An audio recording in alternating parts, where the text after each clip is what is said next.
You want? Rebecca, listen. This is that part of Norway, and then that place is part of Sweden. And then, Rebecca, there's the border. Norway, Sweden. No. Norwegian, Sweden. Rebecca, Hi. ang usan nimo katiil nasa Norway, ang usan nimo katiil nasa Sweden. Oh yeah, okay.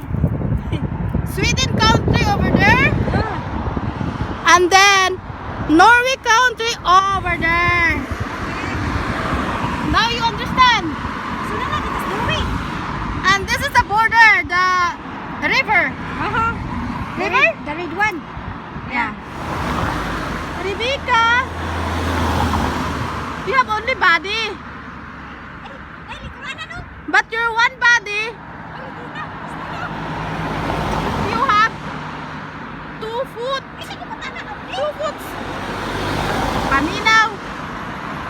1 foot in Sweden and 1 foot in Norway. Okay. Rebecca, bikangkang. You're one. Rebecca, you're 1 foot in Sweden and you're the other 1 foot in Norway. So,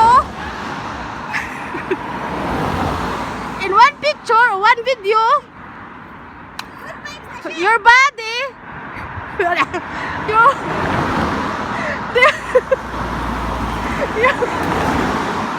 at the same time, you are in Sweden and you're in Norway.